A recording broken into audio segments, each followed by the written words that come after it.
Welcome to everyone who is here to join our new normal series with the Future Labs and Orrick, Harrington, and Sutcliffe. Thank you guys for joining us.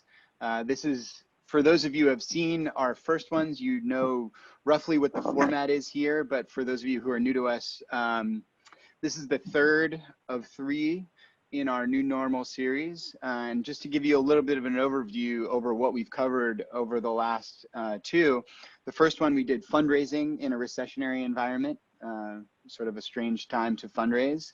So we had an excellent talk on what to expect, how to strategically go about it, what are the types of things that we expect to see as normal in a strange time.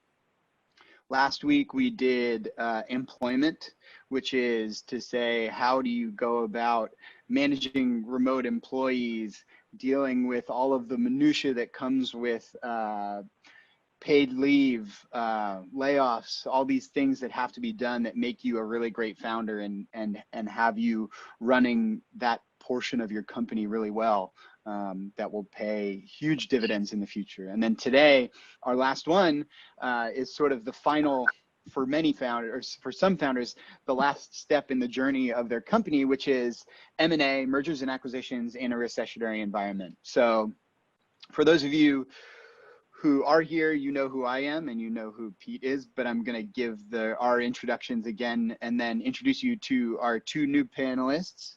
So I'm Craig Wilson. I'm the Managing Director of our Data Future Lab at NYU Tandon. So what we are and what we do is the Data Future Lab at NYU Tandon and the Future Labs at NYU Tandon are a incubator initiative that is run in partnership with NYU Tandon and the city and the state of New York.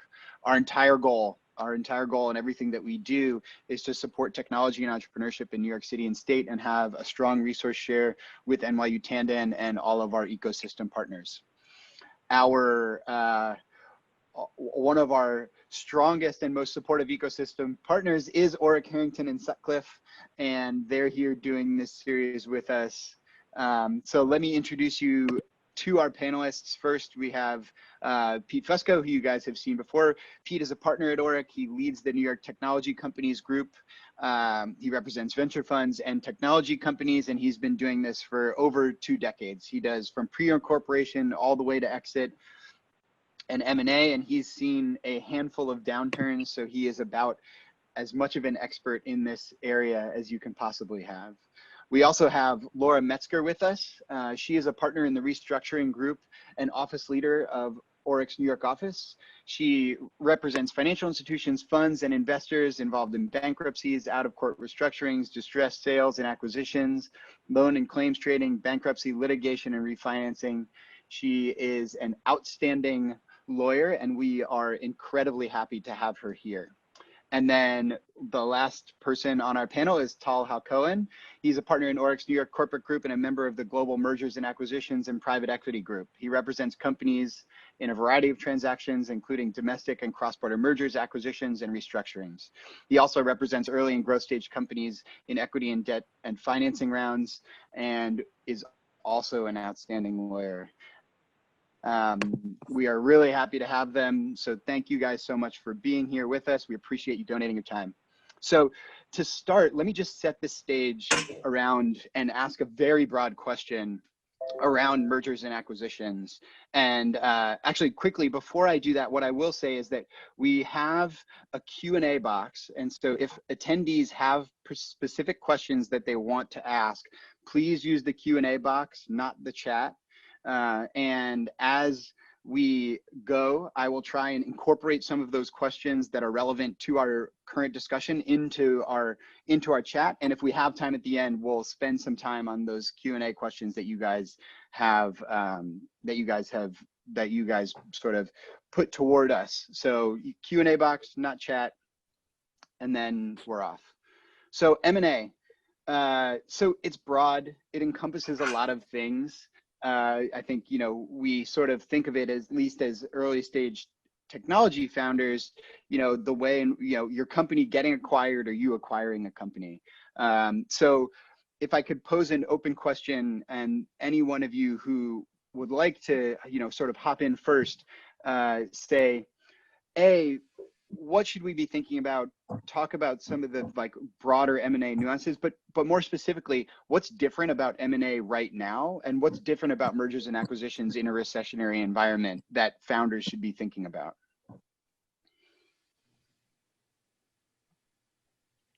You want me to take that one? Yeah, Tal, please. Yes. Sure. So I think, Craig, you kind of laid it out at the beginning in terms of M&A generally, right? Which is, it's one of the couple of different ways that a company could reach kind of an exit stage. The other main one being an IPO. These days, I think for the last couple of years, there's been more, I think, M&A activity than IPO activity for early and kind of mid-stage companies. I think one thing to keep in mind, just as a preliminary kind of thought, is that M&A, people think of M&A as just an exit, just an opportunity to sell and kind of walk away and go do something else. But to your point from a moment ago, there's M&A also means acquiring or potentially combining with another organization to grow, or to grow through kind of additional resources and otherwise. So, I think people think of M&A as I'm going to go sell and that's the end of it. But M&A could be used as a tool to grow as well.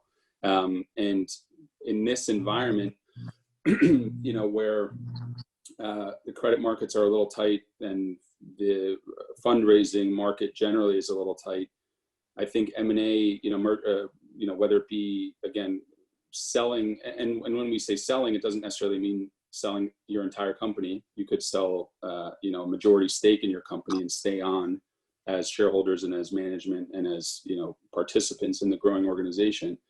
I think M&A could be used as a tool to reach various milestones that you otherwise would reach by raising money or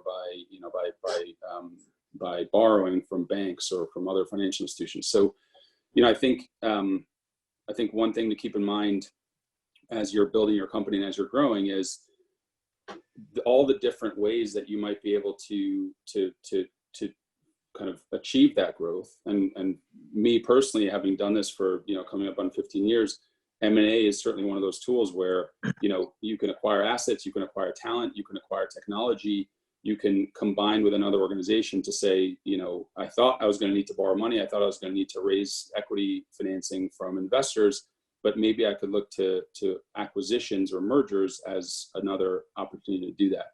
And from our experience in a recessionary environment, it becomes more, the opportunities kind of counterintuitively may be more available, because if you're in growth mode, in a recessionary environment, someone else might be in retraction mode, and that's where the opportunities might be to grow or to look for those assets, through those types of transactions.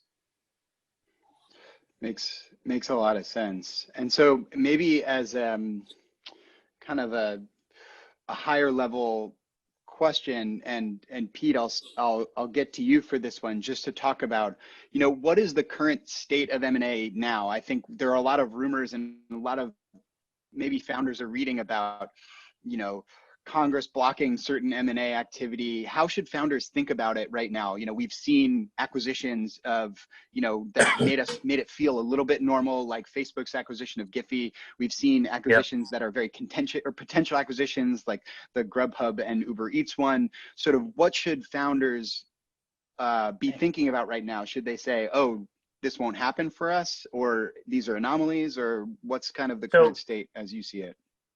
So it really depends, right? On the back end of the recession in 2000 and on the back end of the recession in 2008, at certain points you start to see, how Tal was saying, sometimes the opportunities are more prevalent now. What you start to see is larger acquirers start to look to do some roll-ups, right? Because it's a distressed environment. Sometimes, it happened in 2000, happened in 2008, and a couple of years after that, you will find larger acquirers who think they can get some deals.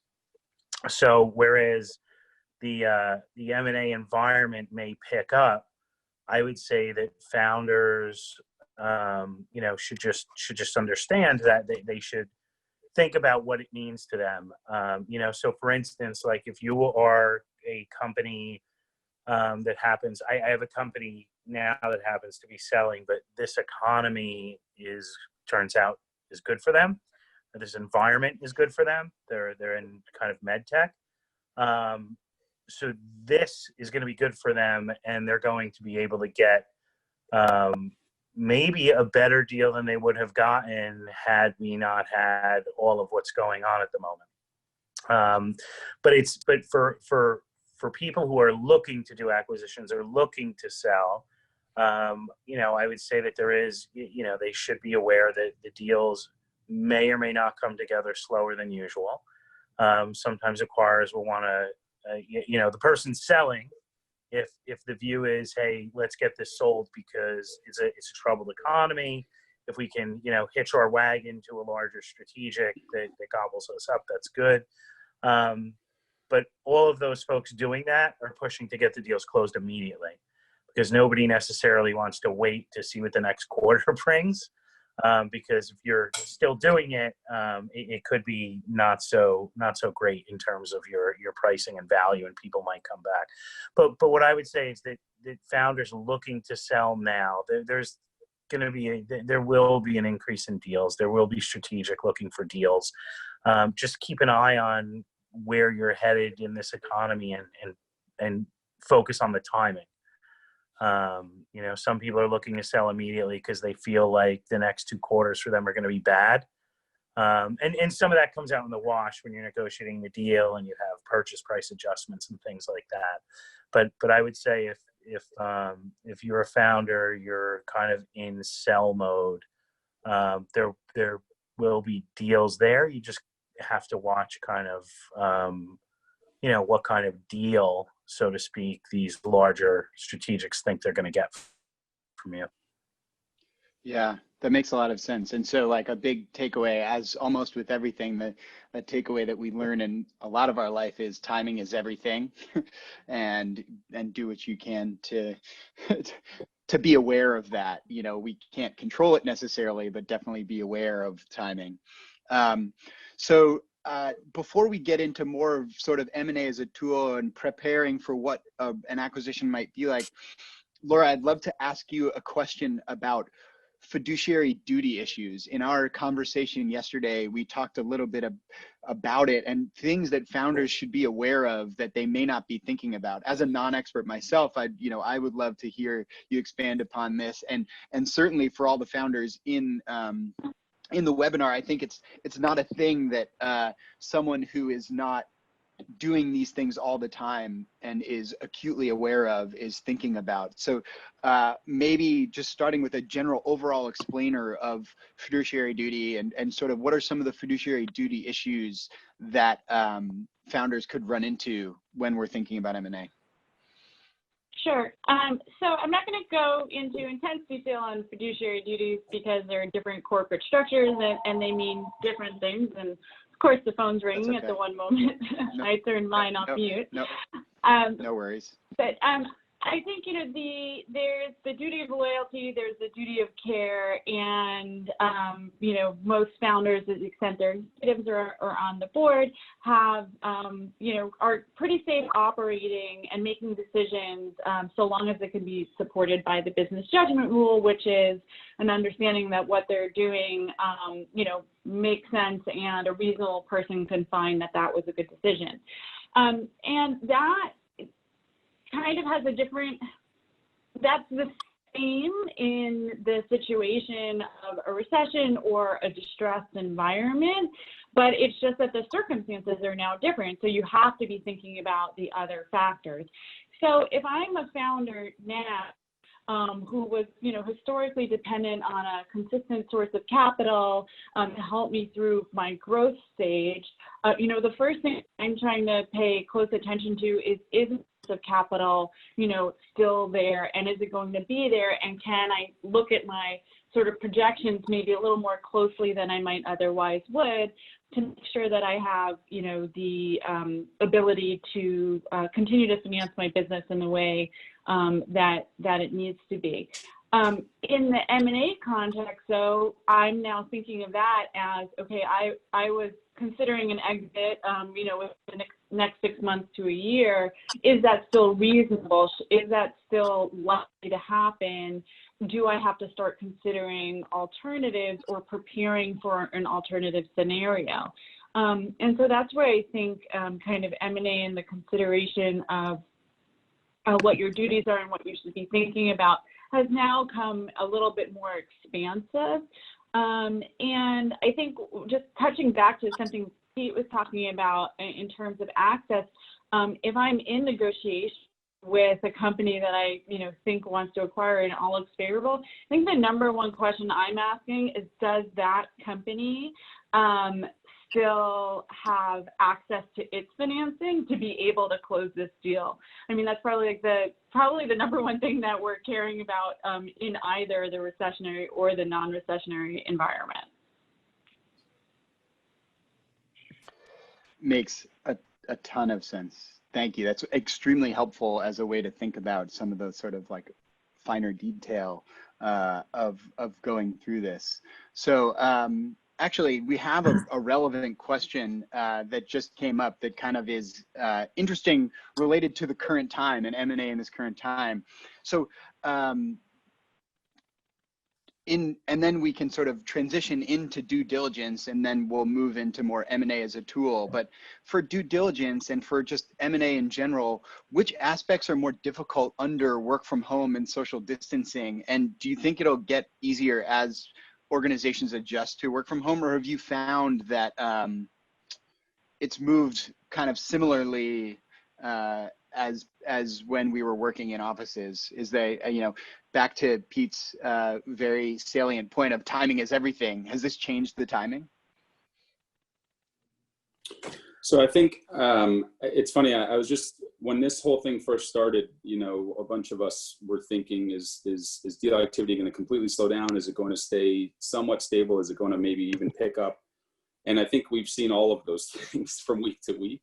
And I think where it has slowed down is related to the question, and that's because part of the due diligence exercise is human talent, right? And are you going to want to buy a company or frankly sell to someone, especially if it's not a 100% sale where you're just selling a majority to someone, when you can't, sit in a room with them and figure out, get the body language and kind of, interview people and do all those sorts of things, whether you're the acquirer or the seller, right? And so, and along with that, even if you say, okay, I need to sell and I'm going to sell, and this seems like a perfectly fine buyer, the buyer's sitting there thinking, how am I going to onboard all these people when I can't even have them in an office and put them in front of, tell them where their desks are going to be and all those sorts of things.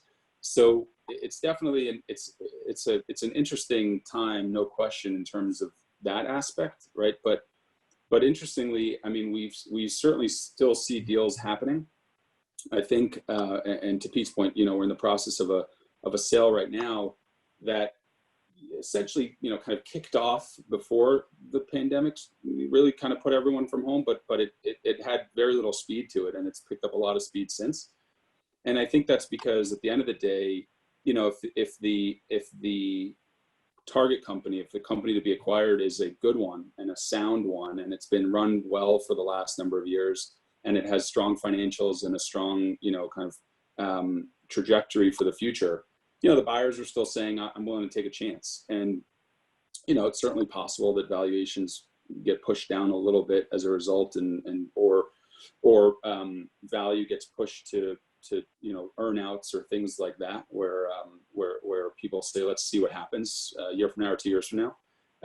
Or frankly, this deal that Pete's mentioning and others that we've seen are being restructured as non 100% acquisitions, majority takeovers, where the buyer can say, let's see what happens 2-3 years out, and then we'll take the rest, or you can sell us the rest, through kind of what we call a put call mechanism. So I think I think there's no question that, I think anyone would be kidding themselves if they said that this environment is not changing the way we're doing deals and having people reevaluate whether to do deals. But I think the combination of, very, very strong financial buyers, private equity buyers that still have tons of cash at their disposal and are willing to put it, into the market. The combination of that and even strategic buyers that are saying, look, I came into 2020 expecting to grow, and I still need to finish 2020 having grown.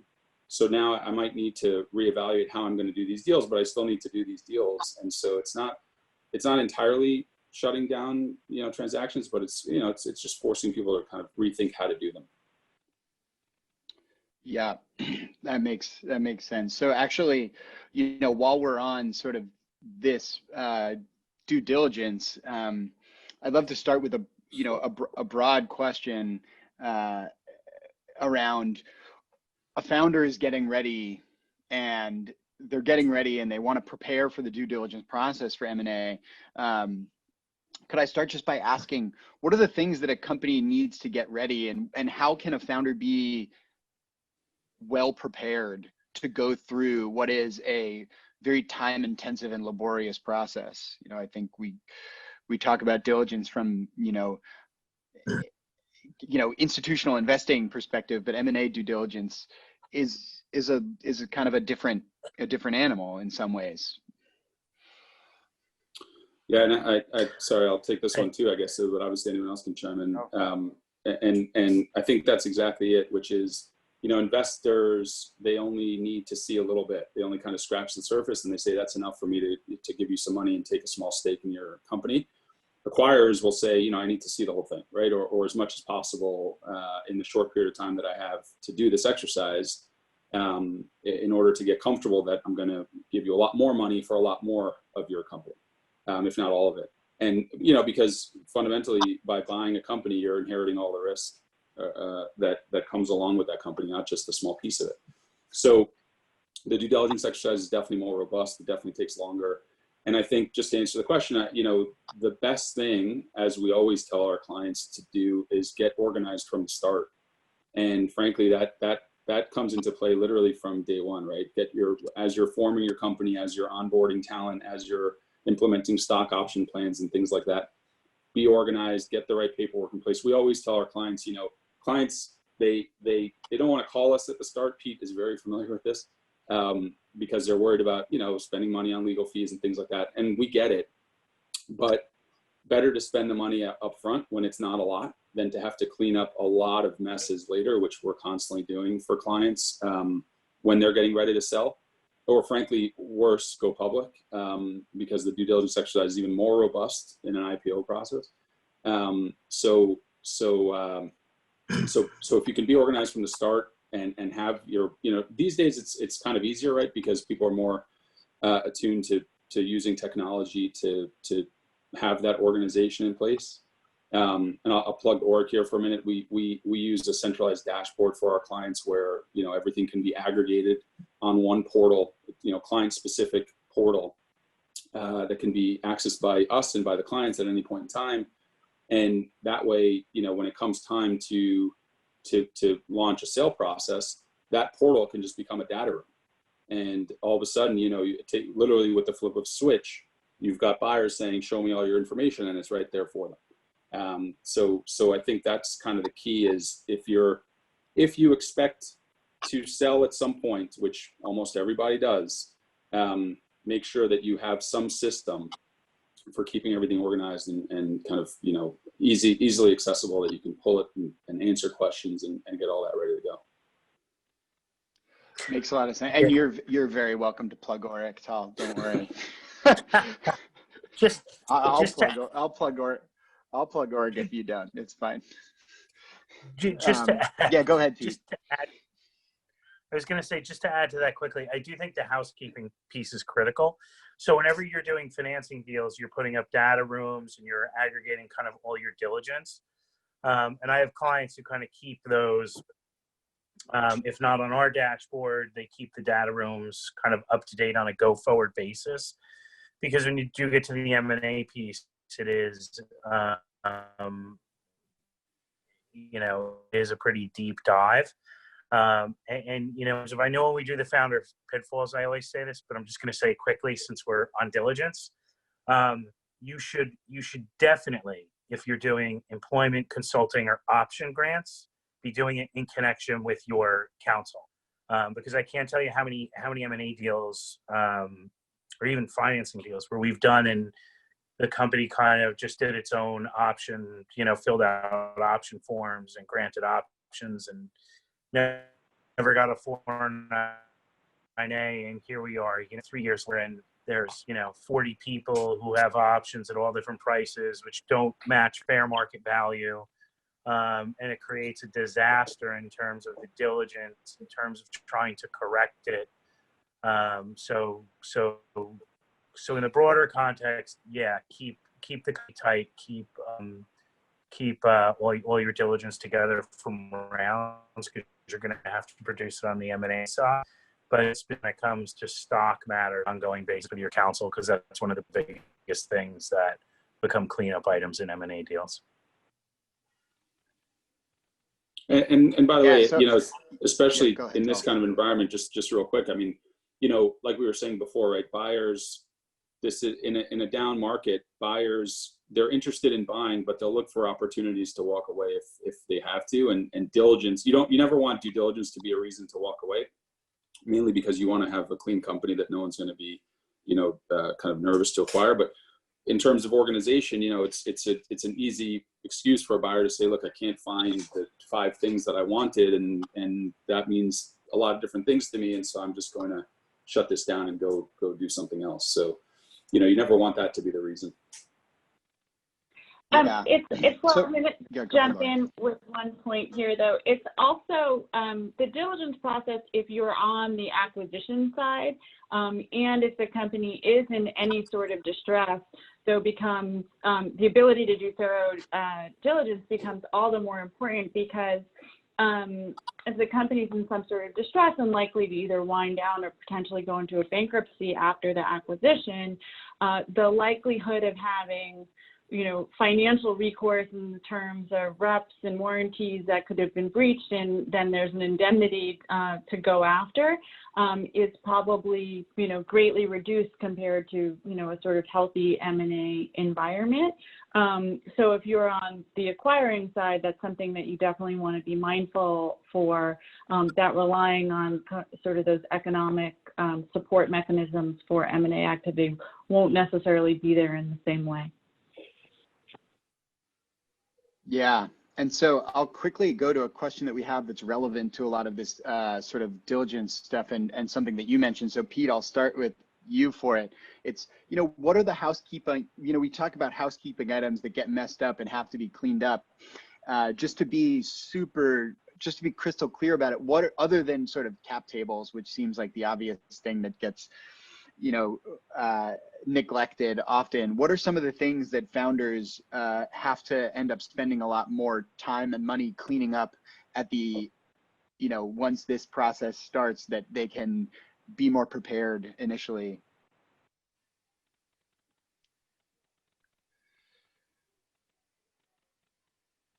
So I think there's enough, and I'll try to be kind of quick, but I think there's like that if founders keep track of success story,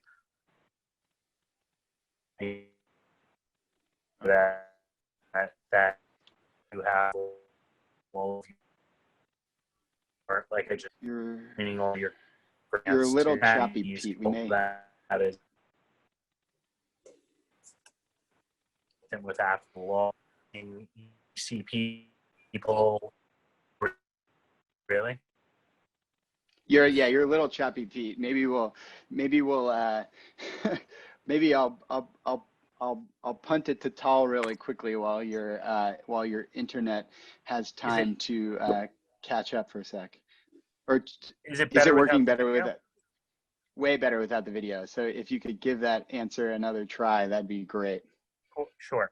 So I think there's 4 or 5 primary things, and I'll try to just kind of hit them quickly. But you know, as I said before, equity is probably one of the most important things to have tied up. Who owns what? If you have consultants or employees that have options, they've all been granted properly. Cap table issues can become really difficult and painful to correct in the context of future rounds, because all you need is one thing wrong, and if you've had it wrong through prior rounds, the ripple effect is pretty tremendous, or can be. The second one I would say is in housekeeping is make sure the company actually owns its IP. So we always tell people, make sure when somebody comes through the door, you're laughing because you've heard me say this a million times. It sucks if you go to do a deal and, you don't own your IP because the person who developed it for you did not sign an assignment agreement. There are some common law rights, but that can be a difficult conversation, and it can be a difficult thing to get over if an investor or acquirer can't prove chain of title of all of your intellectual property. Those are vendor. So service agreements are another one, and vendor agreements. Sometimes companies will do stuff for a strategic or a customer, and they just sign up the agreement that's handed to them because they're like, oh, this is big SaaS company that's engaging us, so of course we're just going to sign it. What's important there is whether you have non-compete, so you're prohibited from doing something, or whether they're going to own all of your IP. Like that stuff, as much as it seems formulaic to people, and as much as other folks will sell you on it being formulaic and not negotiable, there could be things in there that will be very harmful to your company and its value if you just decide you're just going to sign it up. So things like that, you should always have somebody look at. These are things that people bypass because they figure we'll get to it later. But when you get to it later, a lot of it can be too late, and it could have material impact to the value of your company. Yep. So maybe we'll switch gears a little bit to talk about M&A as a tool, both from the perspective of the company being an acquirer. So sort of speaking of IP as a way to explore to acquiring IP or ways out of sort of financial distress. So, as we know, there's more than one way to expand into different business lines as a company. I'm reading this book on Cargill, which I would recommend. It's a little dry, it's a little academic, but about how they expand into different business lines. They've done that historically a lot with M&A, and sort of maybe Laura and Tal, if you would sort of just love to explain, I would love to hear a little bit more around how you can use M&A as a tool, and what are the ways in which you see founders use M&A as a tool for IP expansion, or B, as a tool to for both from the acquirer and acquiree perspective. A little bit broad, but I think we can use that as a starting point. So I think certainly I think you hit one of the two main types of assets, I'll call them for lack of a better phrase, that you can certainly use M&A as a tool to acquire. One is IP, like you said, finding technology that, let me take a step back. It's the classic, I don't know how many, I imagine most people on this webinar are aware of the classic kind of build versus buy, economic analysis that you do. Is it more expensive to build it or buy it? And where, or is it riskier to build it or buy it? Those kind of the two most important questions to ask. And so, as you're going through that analysis, if it's more expensive to build, then you look for opportunities to buy. And technology and code and software is certainly one of those hot areas where you say it probably will be more expensive for me to find the right talent to build this thing internally than to go out and find the last piece of code or whatever it is that I need to kind of put all the pieces together for what I'm trying to do. So that's one area. And the good thing there is that, the deals are generally pretty small. They're pretty straightforward. They don't require a lot of due diligence because the companies that you're looking at are generally early stage and don't have a lot of hair on them yet. And the other area, so the other area where you could use M&A as a tool is talent. And those two things kind of go together, right? Because a lot of times the talent brings the technology with it. But people may have heard the phrase acqui-hire, which is a kind of a colloquialism we use where you're acquiring a company. That's the acqui part, but what you're really doing is bringing on talent. That's the hire part. And so, you're doing an M&A. You're essentially undergoing an M&A transaction as a buyer, but you're doing it to onboard a lot of talent that would take you longer or would be more complicated to do through individual hiring. So it might be a team of people that have developed something that you like, or that are in a place where you want to be, and so you acquire their company in order to onboard the talent. So that's certainly one area where even early stage companies we see using the acquisition part of M&A as a tool to grow. And Yeah. I think what I would add there is that the environment that we're in now, and the economic environment that's likely to continue for quite some time, promotes opportunity and creates opportunity that might not otherwise have been there. As again, it's all based on ability to have access to capital to keep your business running. And so if I'm a founder right now and there was an asset that I was always interested in, or a team, like an acqui-hire team that Tal was just talking about that I'm interested in, keeping your eye on the market for businesses or technology or teams that you thought you might not otherwise have ever been able to reach for, now might create the opportunity and sort of the perfect storm that enables, these synergies and these transactions to happen. So I think it's just really important for folks to keep, on top of the market and what's happening there, because you never know what you might find. And I think both from the acquirer standpoint and, the founder and seller standpoint, this might be an opportunity also where people are not selling their entire company, but they're monetizing assets, either that are valuable that they need and they can get rid of and still operate their business to create cash flow, or their business lines or pieces of technology that they don't need anymore and aren't that useful to them, but might be incredibly useful to you. And so it's not that we have to think about everything as this large acquisition, transformational, but it might be an opportunity to pick off some key assets or to sell some assets that are redundant to raise cash. Yeah, so basically we're kind of saying here, use the market to your advantage. Like there are, even in recessionary environments, there are ways to use recessionary environments to your advantage, and that can particularly sort of rear its head in mergers and acquisitions. That makes a lot of sense, and that's very helpful. So I'd love to talk about just a little bit back on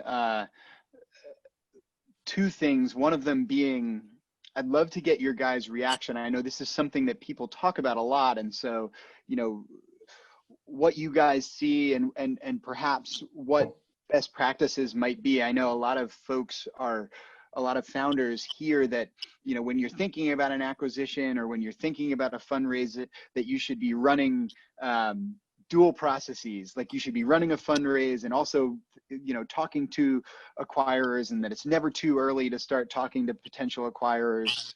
And I think it's a lot of it's talked about just generally without any real professional opinion on it. So I'd love to hear from any of you guys, sort of, what do you guys think about that?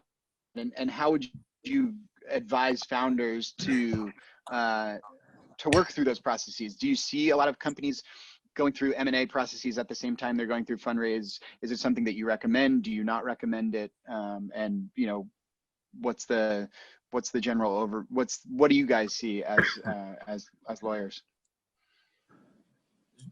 Pete, you So want to take it? yeah, sure. So I think it really depends and is really situational given the company. Most companies that I've seen that are, so I guess there's two flavors. There's the should we raise more money or do an acqui-hire because some big strategic loves us? Or there's the company that's further along that is on the cusp of running out of money, but is also soliciting larger strategic deals. And I think I think it depends. Like I've had several companies that were, 2 or 3 founders. They'd only raised like, I don't know, $2 to $5 million, and they were thinking about going out to raise money. And we're starting to talk to people about it. But then, a strategic stepped in and said, hey, we'll, offer you $30 million. And when it's your first company and you own a majority of it, $30 million to sell and go build something for, a large strategic can be appealing as opposed to, lining up money for additional funds and continuing to try to grow the company, especially if the strategic that's talking to you is thinking about, build or buy, and will throw, a couple $100 million into just building what they want if you don't want to sell it. So, so in that context, at the early stage, I'll find usually those are opportunistic acqui-hires, and then founders can think about, do we want to entertain the acquisition piece, or do we want to continue down the path of getting funding and continuing to build? And there's a lot of considerations to think of, especially, like I said, if that large strategic is going to move into your space. On the other side of that, I see later stage companies where, they're entertaining doing very large rounds. But at the same time, I've seen several where they've had strategics who have started off saying, yeah, we'll lead the round and put in, 50 million or whatever the number is.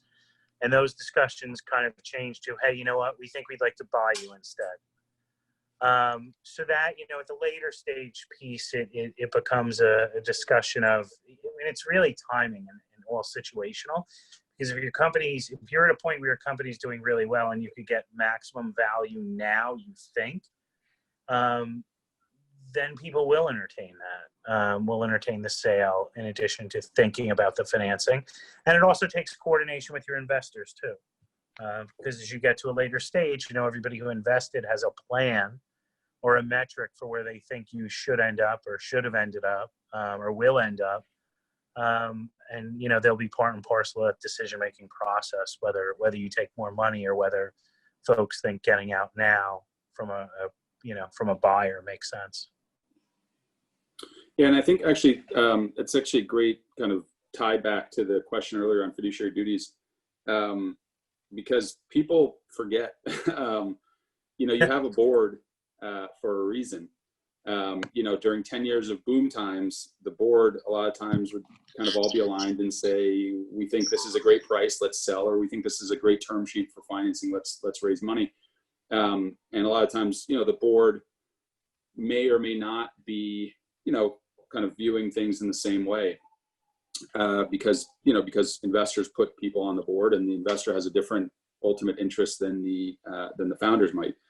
And so, in this economy, in this kind of world that we're in, it's key to keep in mind that you have to wear your kind of board hat, your fiduciary duty hat, and not your founder hat or your investor hat, and say, what do I think is best for the company?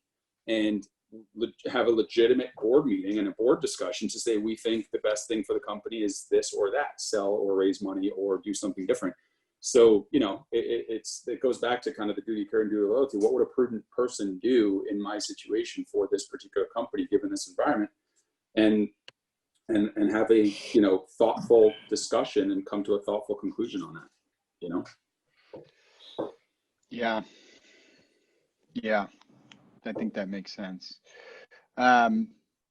So I think a thing to maybe quickly talk about, and I know we sort of addressed it a little bit here and there, is just talking about timelines. I'm sure that the answer is that there's no set timeline. It's not a month or 2 weeks or, insert X number of days that this process takes. Obviously it's situational and, and dependent on a lot of things, but in general, in your guys' years and years and years of experience, what have you seen generally around how long these timelines take from when you start speaking to your acquirer versus everything being signed, sealed, and delivered, to use Stevie Wonder's song? I think I hear footsteps, which is a bad sign. I think sorry. I think so. You're exactly right that it completely depends. The one thing you can say with pretty good certainty is it will be less time than an IPO and more time than a financing round. And then where that in between lands is all dependent on how organized you are, how organized the buyer is, whether they have their capital in place, all those sorts of things. But I think, at the end of the day, you should expect somewhere between 3 to 6 months. And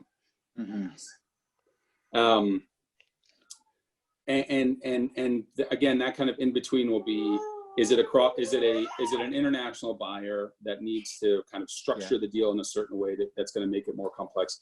Do you have a very, very kind of robust cap table that, where you're going to have a lot of investors chiming in your ear and saying the deal should be this way or that way, and we're not going to take this or we're not going to take that? These days we have all sorts of tools have been developed in the M&A world. People may have heard of rep and warranty insurance, that has very streamlined deals and cut down on negotiation and due diligence by a lot. What would have taken a few months now takes, a couple of weeks. So it kind of all depends, but I think at the end of the day, you should expect something like, 3 to 6 months, kind of as a benchmark of expectation.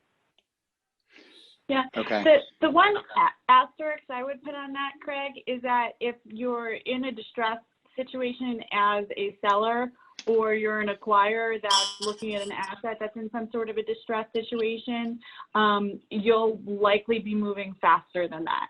And those transactions, tend to be, correlated to the cash burn of the company, and when they kind of need this exit event to happen, which drives the timing. In the situation where you're doing the acquisition from an actual Chapter 11 bankruptcy, which is not an uncommon way to do an acquisition, that timing is always dictated by the procedures that'll get approved by the court, and you can usually anticipate that those will allow for somewhere between a 30 to 90 day period, which is again much shorter than the normal M&A process. Yeah, that's helpful. Yeah, sorry, I was going to say it's a great point, and Pete and I laugh about the deal we're working on right now. We're in kind of term sheet stage to hammer out kind of the bigger points. And I think, what was it, Pete? I think the buyer said once we get a signed term sheet, we could get the deal done in 4 days, which is absurd. It will never happen, ever. But that's the kind of thinking that people have in this environment is, why can't we? And we kind of want to, and we kind of need to.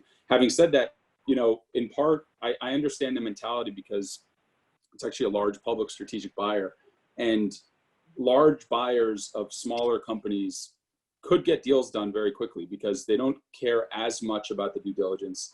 They largely just want to take over the company and kind of integrate it into their existing operations. So you could certainly, I say 3 to 6 months. We've done deals in a month. We've done deals in 18 months, right? It could be outside of that range. And to Laura's exact point, I mean, in this world, you should expect the deals to happen faster. There's no question. Those are both really helpful caveats. And I think the first thing that's incredibly helpful around the answer is that, I think founders expect I think most people expect shorter timelines, and having 3 to 6 months sort of sets the proper expectations for how intensive this process really is versus an institutional financing or sort of any other event. But that's really helpful context. I think, every situation is unique. And so, I'll ask a very interesting question that came up in the Q&A, but firstly, Tal, we obviously always welcome surprise, adorable guest speakers. So, no stress there. If we have one, walk right in. So the question is this, in this environment, is there room for startups who have similar goals, missions, fundraising stages, may have previously thought of themselves as competitors, to merge instead of looking for a larger buyer/public company buyout? The one that I think of that's perhaps affects most New Yorkers was the Seamless Grubhub merger, because Seamless powers New York City, particularly its offices, for dinner. But are there areas and is this a particularly good environment for mergers versus any other ones? And are these things that you expect to see? I think it's a good question. I mean, I think I hadn't thought about whether this environment will create more likelihood of combinations as opposed to acquisitions or sales. I mean, we always, the phrase merger, for some reason, I think it used to be this idea of combining, kind of a merger of equals idea. It rarely is. Usually people use merger as just kind of a legal tool to acquire at the end of the day, kind of a statutory tool. Having said that, there are certainly opportunities for more of a merger of equals kind of situation. I think, well, let me, now that I'm saying this out loud, certainly what we're seeing more of now, which may or may not answer the question, is joint ventures, where neither side necessarily wants to put all of their company on the table and say, buy me or I'll buy you, but rather let's team up and go into a new market or figure out some new strategic opportunity, but do it together, because we're uncertain whether it's going to work, and we're not quite sure whether we'll have the resources and everything else. And so, let's give it a shot that way. And so, I'm working on one right now and another one about to kick off not too long from now. And so, I think that's certainly something we may see more of, is the joint venture kind of partnership idea between two strategic, what would have been competitors, but will now partner up and find something new to do together. Mm-hmm. Yeah, I think in the past, I've also seen it in highly competitive landscapes or sectors. So when you have a bunch of startups in maybe a sector where they're all headed towards the same goal, and you end up in a recession, there's less to go after. So now all of those entities that were kind of chasing the same goal have less to chase, and I've seen more consolidations or mergers of equals, so to speak, when that's been the roadmap. In some cases, two of them have something that their two businesses may have the same goal but come at it from a different perspective, so complement each other. So kind of getting together works better than potentially going out of business. So I would expect to see some consolidations here and there. Yeah. And Craig, I can tell you already, from the restructuring angle, that where that is a conversation that is happening now among most of the companies that I'm dealing with, where they're not just looking at accessing the financial markets or raising more capital or doing a sale of their whole company, but they're thinking about who they can partner with in a very active way. And so I think that works both for the companies that are in distress, that need a partner, and for those that are looking to grow. Great. So I'm gonna handle one more question, which is one that I think is an interesting one for founders to deal with. And I'll read the question out and then kind of tweak it just a little bit to be a little bit more general. And the question is, in a non-distressed situation, how do you think about positioning during early conversations with a potential acquirer? AKA, being straightforward about the goal of being acquired, but not wanting to come off as I need to sell versus I'm going to build a billion dollar company. So the question that I'm going to ask is, as a founder, how do you handle, and what type of posturing is there? How do you enter a negotiation like this?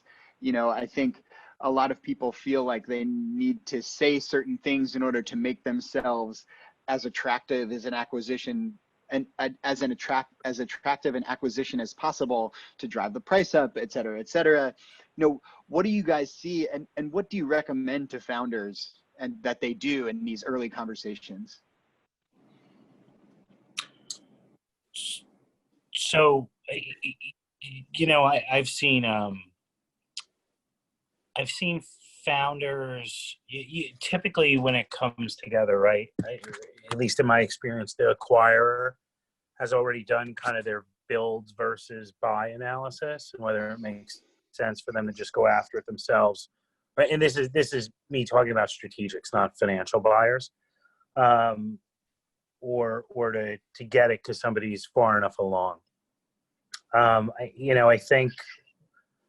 think when you initially, for most of the founders that I see that have, or boards or startups that actually enter into these negotiations, it is kind of showing how your company can do what they can't build, or can more readily bolt on and drive revenue or drive the strategic vision than if they tried to build it from the ground up.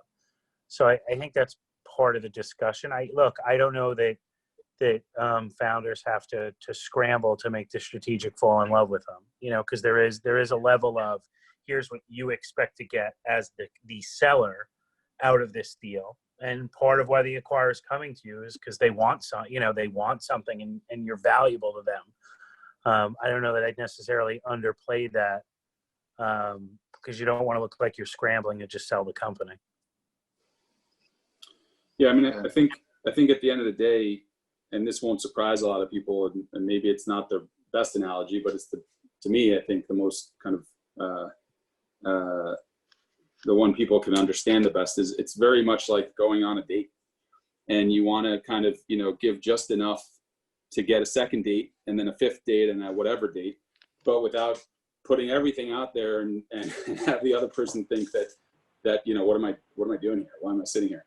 You know, I think that's exactly right. The fact that whoever it was that asked the question is thinking that way is exactly right, which is you always need, it is at the end of the day, unfortunately, a little bit of a game between I want to sell, but maybe I don't want to sell. You know, maybe you have to, at the end of the day, negotiation is all about leverage. And you have to at least give off the illusion of leverage, even if you don't have any, because otherwise you'll just get railroaded, especially when, you know, like Pete was saying earlier, you know, if you're in talks with Google, Amazon, Facebook, Apple, et cetera, you know, your leverage is gonna evaporate the next day, right? Either because you know, they're gonna just, you know, undercut you with a similar product, or because you know, you're actually going to say, okay, let's do this deal. And now that you've said, let's do this deal, all of your leverage goes away because they know you're going to want to sell. So you have to maintain it for as long as you can. And the best way to do that is to, like Pete was saying, convince them, you know, you want my product, and I'm not sure that I want to sell it to you just yet. You know, we have to come to the right terms. People forget that even if you're selling 100% of your company and you're walking away, it was still the company that you built. And you want to make sure it ends up in the right hands with someone who's going to take it to further levels and not just, you know, shut it down, right? So you want to make sure you find the right partner. You want to make sure you find the right team to kind of step in and take it over. And that's all. There's a process in that. There's a kind of steps you want to go through to make sure that it's a good fit. That's a really helpful analogy. I think, you know, when you start dating someone, you don't tell them all your deepest, darkest secrets in the first date. So you should, you know, put your best foot forward to start and then get to know them. So first of all, I want to say we're coming up on our time. I want to say thank you so much, Laura, Tal, and Pete, for doing this. Thank you, Orrick, Thank you, all of you guys, for joining. This will be available as with the other two. We appreciate your time, and I hope you enjoy the weather. The last thing I'll leave is with a few takeaways that I have from M&A, which is timing is everything. Get organized, be ambitious, and find your soulmate, and you're going to do just fine. So thank you all for joining, and enjoy the rest of your day. See you guys.